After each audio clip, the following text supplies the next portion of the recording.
Berlin, Germany for what could be the final day of the LEC Spring regular season. We've seen super teams clash on the Rift, pentakills, upsets, outplays, including one of the craziest base races ever yesterday. And now we are ready, finally, for the deciding games. And we, that is myself, EpicSkillshot supporter, together with Christy Ender Frierson and Alvar Aranea Martin Aljenar. Wow, we've had 9 weeks, we have so many games, we had so many upsets and crazy moments, but it really all comes down to this last day. Oh my god, it absolutely does. And if today's games are anything like the games we saw yesterday, we're going to be in for a treat. Yeah, I definitely hope so. We do have some headlines to cover before we get started today. Now, unfortunately for Misfits, after a strong start to the split, they've now fallen rapidly in the standings, and with their loss to Splyce yesterday, it sealed their unfortunate fate. They can no longer make playoffs, and I do want to take a second or a couple of minutes to ruminate about that, because this was the rumored super team. They had all the star power on their team as well as all the staff behind the scenes, and it didn't click. What is your verdict on why it didn't work out, Alvar? I mean, I think they have a lot of a lot of veteran players who probably are not on the same page. The thing is, when you have 3 rookies, 4 rookies, and 1 veteran, kind of they play around the veteran, how the veteran sees the game. But when you have 4 veterans, 4 players who's been playing for a long time, they went to Worlds. I believe the 5 of them went to Worlds already. So kind of it's really hard to put them everyone on the same page. Mm-hmm. Yeah, I mean, you have a player like Soaz, right, who's in the World Finals last year, and now he's not even making it to playoffs here in the LEC. So I think this is a huge disappointment, not just for Misfits fans, but also this organization, because you don't spend the money like you do on those 5 players and get 8th place in the regular season. I think you have to make changes. Oh, you have to make changes. Okay, well, we'll have another opportunity to talk about that a bit later on, but I do want to also talk about the teams still in playoff contention. There's only 1 spot left, and it's up for grabs between SK Gaming and Schalke 04. Of course, yesterday, Fnatic locked their spot in the playoffs. Only 2 spots left. Aranea is an SK Gaming fan. Ender, do you have your money on Schalke? If so, discuss, dismantle. I mean, it's got to be Schalke. Look. I mean, SK are a good team. Schalke have been struggling, but Schalke play Rogue today, and SK play Vitality, so I think that sort of speaks for itself. Yeah, have you seen Vitality versus XL yesterday? I did, and I think that 1 game doesn't make you a bad team. Vitality is still fighting for 2nd place. Every game counts. That game counts. They didn't play that good. They didn't play that good. So I think if they play like yesterday, but I'm not going to defend SK Gaming from yesterday. There is a mix there. There is a mix because both teams, SK and Vitality, they didn't play their best level. Let's see how they show up today. You know, and that is what the beauty is of also this day, the last chance, the last hour. It doesn't matter how you played the entire split. It doesn't matter if you didn't play well yesterday, if you played horrible yesterday. All that matters is the games that you're going to play today and maybe impossible tiebreakers, because you can make up for your entire split if you make it to playoffs. So we'll see for Schalke and SK Gaming. I do want to touch on the top 2 race as well. Currently, Origin, Splyce, Fnatic, Vitality. It's all still possible for that number 2 spot. And remember, 1 and 2 go to Rotterdam, are guaranteed to play on that big stage. So it's very intense. Who's going to make it? Ooh, it's a close call. I think I would put my money on Origin with the quality League of Legends they've been playing, as well as the fact that they come in tied for 2nd at the start of the day. I think they have the best odds of making it into 2nd place. I mean, talking the same you said from SK and Schalke, we have the same point here. Origin is playing versus XL today, and Splyce is playing versus Fnatic. Yeah. That Fnatic is looking like the strongest team at the moment. So there is a chance that Splyce might not win, and Origin versus XL should be an easy roll for them. All right, we will see. Everything still up for grabs today. And as a final news item, of course, G2 is still playing with Promiscu due to the ongoing wrist issues for Mickey X. However, as you can see, there are so many possibilities and possible outcomes today. So we're going to head over to Medic for his playoff checkup to explain it all to us. Thank you very much, Shox, and welcome to the most important part of the day. It's Medic's playoff checkup. Even though there is only 1 spot left in the playoff race, there is still a lot to be decided in the LEC. Let's start off with the battle for 6th spot. With their loss yesterday, Misfits are out of contention for 6th place, but they can still play spoiler if they somehow manage to beat G2 and Schalke and SK lose their games. The 3 teams would end up in a 3-way tie for 6th place. Now, when this happens, we look at the head-to-head rankings. Because Schalke 04 have a 2-0 record over Misfits and a 1-1 record against SK, Their wins combined would put them at the top of the head-to-head, and they would be awarded the higher seed in the three-way tie, meaning they would get that 6th spot. However, if both Schalke and SK lose against Vitality and Rogue, they would end in a two-way tie. Sorry, win against Vitality and Rogue, they would end in a two-way tie for 6th place, regardless of the result between Misfits and G2. As Schalke and Rogue are 1-1 in their head-to-head, these teams would then play a tiebreaker game to see who would go to playoffs. From the bottom of the table, let's go up to the top and talk about 2nd place. Now, the presiding opinion is that Origin will beat Excel in our 4th game of the day. If that happens, Origin are guaranteed at least a tiebreaker game for 2nd place, as only Splyce could catch them at 12-6. And that means Splyce would need to beat Fnatic in game 5.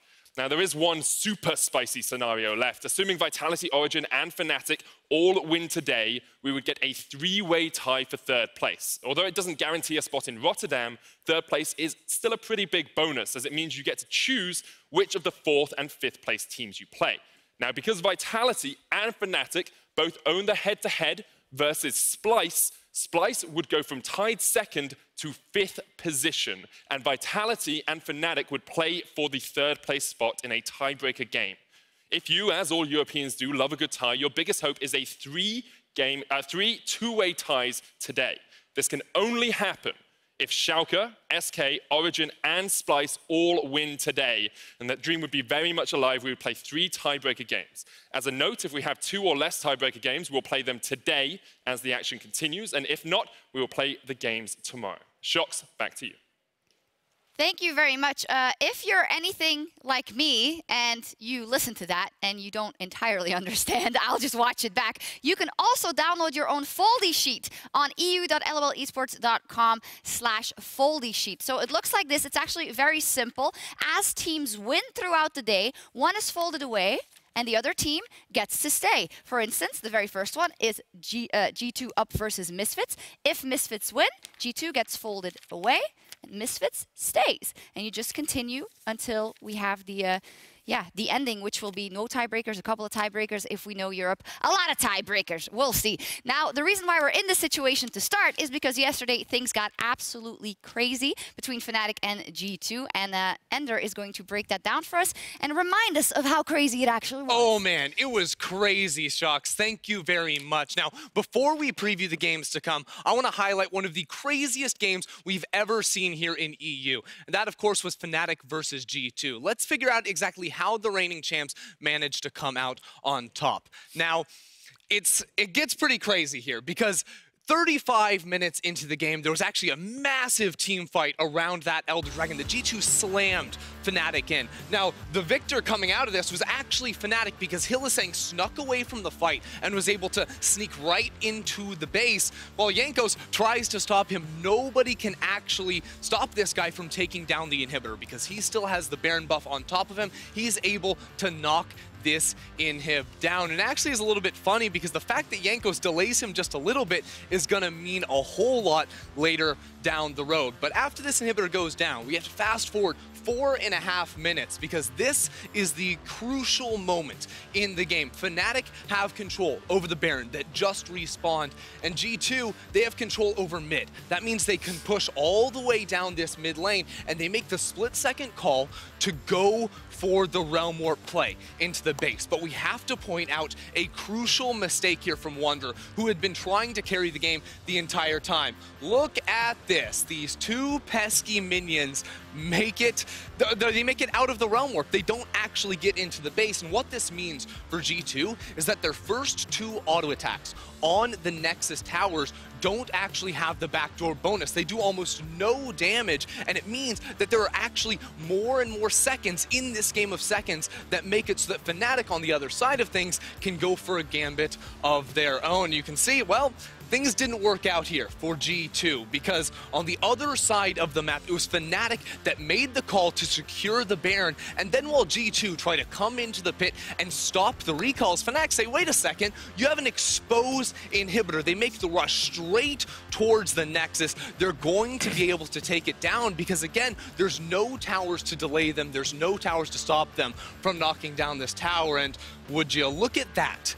As the Nexus falls, this inhibitor is in its respawn animation. There were 4 seconds left when the Nexus went down before that inhibitor respawned, all because Jankos tried to delay Hylissang. It actually gave him those extra 4 seconds that meant that inhibitor did not come back. Now, this was a massive win for Fnatic as it locked their spots in playoffs and put them in contention for second place. It was absolutely crazy, and it's one of those things where we'll see how the dominoes fall, right? Because if they end up securing second place, if they end up in Rotterdam, if they end up versus G2 again, or Dodge, who or other, it's crazy. That game of inches and these small changes can mean so much for the team, and that is the most beautiful League of Legends you can watch when it comes down to those moments. I mean, if we have a game like this on a finals, like 5 games like this, oh, yes. I don't know. I don't know if anyone could stand that. Well, I have a treat for you. We have 5 games at least today. So let's take a look at those and hope that they are all that crazy, because when the nerves are at play, when it's the last day, usually people are not as sharp as they should be, but they should be because this is their last chance. Now, a lot of interesting ones. I know you're very excited for Fnatic versus Splyce. Oh man, Fnatic versus Splyce means so much because we talk about the battle of second place. Right now you have Splyce with a 1-game lead over Fnatic. This match could mean everything when it comes down to which team gets that direct seeding straight into Rotterdam. And also the big question, will Rogue or XL play the spoiler for Schalke or for Origin, yes or no? I think it's hard to say. I mean, XL played good yesterday, but Origin is a big team there. And Rogue and Schalke, I will give my point to Rogue. I think if Rogue played like yesterday, they might beat Schalke. Ooh, okay. We'll see if that pans out. Now, of course, with the battle for second place and the race for playoffs still left to be decided, we're going to take a look at some key players who we think could turn the tide for their team or keep the tide going if they've been playing well. And I think that's definitely the case for the first player we want to highlight. Cold in the jungle for Origin. He looks, I wouldn't say like a different person. He was decent last year, but the way he puts this team on his back and makes the cohesion work is really impressive. It's so good out of Cold. And he honestly looks like he's smurfing here in the LEC, because if there's one thing that Cold brings to a team, it's the knowledge of where the enemy jungler is at all times. If you just watch how he passes in the early game, it's very creative, and he's always ready to show up for a counter gank and to punish whoever he's playing against. I also think it's quite impressive seeing that Cold has been playing for a really long time now. He had that high highs, he went to World with Splyce, then he kind of lost his way, and it's not always easy to keep your motivation in situations like that, but I think he is getting rewarded for the hours he has been putting in over the years, and wonderful to do so, and he will be crucial in that battle for second for OG. Secondly, another jungler who unfortunately isn't having the best time of day. First couple of weeks, Memento, nothing to say about him. Phenomenal. But what has happened to him the last couple of weeks, Sarah? I mean, the first week, as you said, he was really fundamental on the wins of Schalke. He was everywhere. He was the one just pulling the trigger on every single gank. He was the one going bot lane, killing multiple times. I remember that game between Schalke and Reckless. This is just because we like that game so much. We're looking at okay. again. I was expecting Memento to be here, yeah, but Memento has been one of those guys who is carrying the team a lot of times in the early game, at least on the first part of the split. This second part, I think he's a bit lost. If Schalke tries to get something on playoffs, they need to show up, and this guy is the one who has to show up. For sure. Yeah, I mean, it's interesting, too, because I really like the word used, lost, because I've seen different types of mistakes out of Memento, stuff I'm not used to seeing. It started off for the last few weeks that I felt like he knew where the enemy jungler was on the map, and he read the other team very well, but then he just wasn't actually making plays or forcing them, or he was mis-executing during them. And then you look at a game like yesterday, and he's over-committing for everything, getting punished for all of his moves. So I need to see him sort of bring it back together and return to the form that worked so well for him. Yeah, it looks like he's doubting his decisions or his general play style, and that's all fine in a way if he is able to show up today and carry Schalke to that playoff spot. Left to be seen. Another player we need to touch on is Nemesis, of course. The biggest news coming out of off-season, Caps leaving Fnatic, Nemesis coming in. When I think yesterday we started to see the Nemesis that we know from the Superliga, right? The guy who can play the carries and who can play very much in your face, Ara. I mean, I think it was a bit sad to saw the first part of the split where he was just playing, he was always on a counter-pick champion like a Galio, like like Alessandra. He was not really able to carry or to show dominance or to have prior mid lane. Well, right now on the second part of the split, he's playing these champions. He's playing Irelia, he's playing Nico, he's playing some kind of champions that give him priority, and he can do something around the map. Also, to point it out, Broxa start playing around him. Broxa is right now playing like the old Broxa, like 2018 Broxa, playing around mid lane, playing around Caps in the past, and right now around Nemesis in the mid. And what they're doing is just every single time they have prior, they transition this prior to another side lanes, and that's exactly how Fnatic is winning the games. Yeah, I think the biggest thing for me with Nemesis is not actually Broxa working with him, it's him working with Broxa, because it's those rotations to get dives off in the top lane or the bottom lane, which is really where Fnatic are finding these snowball wins in the early game. Yeah, whatever it may be, it's working for Fnatic right now, and it's also working for their opponents later today. Splyce. Splyce is on an absolute tear. I've never been this excited about a Splyce lineup. They started regularly, you know, late game, 1-1s every single week, but now they're absolutely dominating, and for me, they're very deserving of that #2 spot, and a lot has to do with their franchise player, Kabe. Oh yeah, so much is about Kabe, because for so long, I feel like Kabe has just been a role player for the team. Yeah. He's just done his job. It's been good, but it hasn't been great. But now, within the last few weeks, I feel like we're seeing him on all of these like really strong team fighting AD carries. He's putting out insane damage % numbers and really stepping up to carry this Splyce squad. Yeah. I mean, if I have to say something about Kobe, is that he's picking every single game a late game carry. He's played 2 times Vayne, he played Tristana, he played Silver, and he doesn't fall behind early game. That's the important part. Yesterday, with Vayne versus Lucian and Fiddlestick, you have to fall behind. If he doesn't fall behind, it's because he's doing something good. Yeah. You stopped so brusquely, but it is true. He knows how to play those champions really well, even in losing matchups, and he waits for his time like a wolf in the shadows. Now, a wolf maybe could also be said for Selfmade, because he had some moments where he straight up carried games for SK Gaming, and we even said, well, SK, it is just Selfmade. Yesterday, he had an off day, and that is why I think I want to highlight him, because if he has a good day, we can expect to win out of SK and possibly a playoff spot for SK Gaming. Yeah, I think a lot of SK is around Selfmade. I think Selfmade is the kind of player who mechanically he's really, really insane. He can play every single jungle on a maximum level, but he signs more with these carry junglers. I remember in the past he was playing really good Ethereal jungle, Taliyah jungle, Natalie jungle, these kind of carries. Right now, yesterday we saw him playing Skarner versus Thresh. That is one of the hardest counter matchups. Thresh is counter Skarner on every single role, on every single thing he does. So right now I want Selfmade to see today coming up with a carry jungle that he can actually carry SK to playoffs. Yeah, we will see if that happens, but Selfmade and SK, they do face a tough challenge later tonight as they go up against Vitality in our match of the day.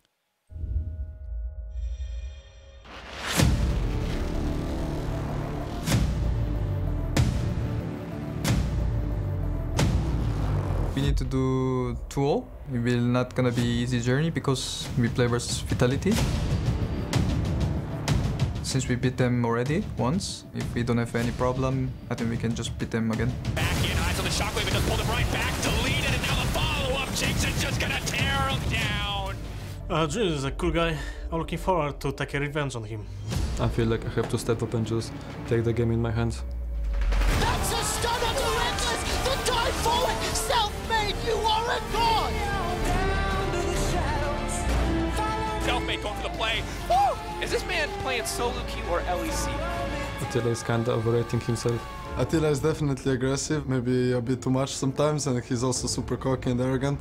Why do they keep saying that? It's not like his performances are good enough to warrant him thinking he's the best. I think it's fake confidence, honestly. You either love me or hate me. I'm really good at what I do, and that's why I'm here. We say it, and we prove it. So if we say we're gonna smack you, and we do, we're not being cocky, we're just being realistic. Just deliver it to him! Oh my god! Walmart takes on Look at him go! Yeah, you know, what I've come to expect and what I always know is that if there's a Vitality teaser video, there'll be smack talk because the opponents also can't not No, they're just being realistic, Shocks, Just being realistic. I also think, like, CrownShot saying that they should, you know, put up the results before they trash talk is like the, how do you call it, the pot calling the kettle black or whatever? Like, what are you guys doing? However, all jokes aside, super, super important game in terms of playoffs. Vitality can still get second. SK want to get to playoffs. And a lot is going to be up to these two guys, of course, to Cabochard and to Selfmade. I mean, Absolutely. they are the carries of the You team. zone out there for a second? They are the carries of the team. We see Kabasar with the sunglasses that it looks handsome, but it's, we relying so much on Vitality, having that Kabasar on a carry champions, just pushing so much top lane and giving so much advantage to his team. And then you see Selfmade, the carry jungle, the solo queue jungle, for saying anyhow. Yeah, carry versus carry. We'll see who comes out on top, but you can definitely watch Kabashar's POV stream over at twitch.tv/riotgames2. That'll go up when we get closer to the game. Those are professionals, but when you're playing at home with your friends, there is one skill that can turn everything around and win you the game. And Ender is going to show us how it's done. Yeah, thanks, Shox. I figured why not? Let's use the telestrator a little bit more. Now, imagine this. You've just loaded up into a game of Flex Q. You're in a super close, super tense game with that 4-1 comp. And you're over in a side lane split pushing, but you still want to be able to help your buddies win a fight, secure objectives, and in the end, you want to get that win. So how do you actually do it? Now, I think the answer is going to be with teleport plays. So using some examples from the LEC, let's take a look at how you can use that teleport button in your own games. Now, the first thing we need to keep in mind is there's actually a few different types of teleports. You can go for a flank TP or a more supportive TP, where instead of going for that team fight and looking for the flank, you're going to back up with your team. Now, you need to be able to know your champion and know your role with the teleport within the team fight. If you're playing a hard engaged champ,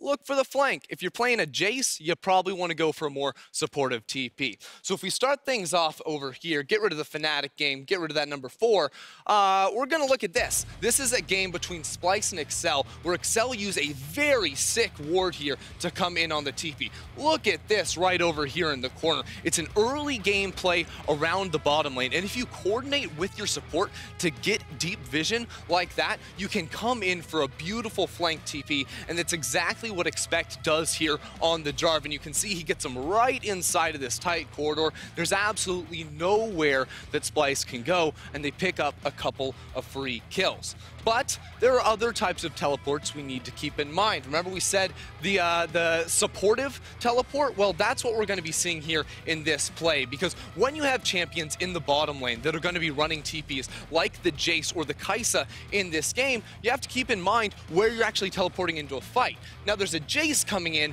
melee range on a couple members of Schalke in this play, and then you have Upset who's going to be coming in from the side and buying himself some more space. So the problem here for a Jace is that if you go in melee range, you're not on a champion with a lot of CC, you're going to get punished, you're going to have to flash and get out of the fight, whereas the Kai'Sa comes in on the side with a much safer teleport and ends up being A-okay. Now, I would like to end this here on a personal favorite of mine. This is an insane flank TP here from Alphari, and look at this ward right here around the corner. Keep your eyes on that, because Alphari uses this ward to set up a beautiful TP flank here on the Vladimir. You can see that even though he doesn't have any CC in his kit, he gets into a position where there is nowhere for his opposition to escape from. He lays down so much damage and sets up a very easy team fight win. Now, you guys, you need to remember, in order to make this work, you have to set up your wards,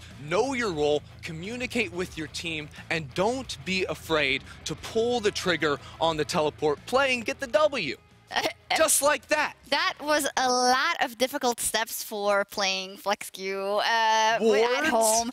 Communicate, know your role, get the kills. No, Easy. I think it's impossible. No, I will try and utilize that next time that I load into a game. But now we're going to look ahead towards our first matchup of the day with hopefully also a lot of teleports. G2 versus Misfits. Now, first things first, unfortunately, 2 teams have already locked their spot in the standings respectively. Misfits are out and G2 have secured that spot in first. However, Misfits, if they somehow manage to beat G2, as Medic explained earlier, this could possibly trigger a tiebreaker down the line for that last playoff spot. So we'll have to keep that in mind. So we started to talk about Misfits already before, but I think we just need to give it some more thoughts and words, because honestly, with such a lineup that is so hyped, when so much goes wrong, you often say when it's a lineup, a mix of veterans and rookies or just rookies, it's easy. Give them some more time. Give them some more experience. But this may be a problem where there is too much experience on the lineup.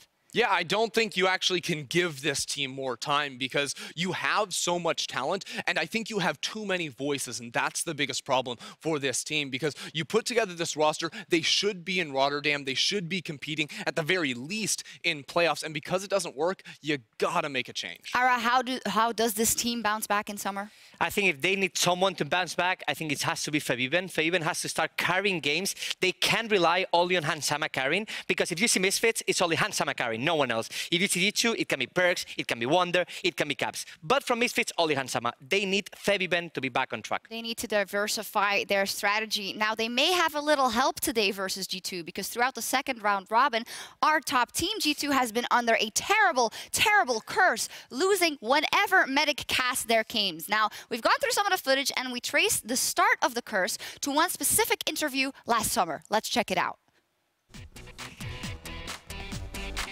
Oh, oh my God!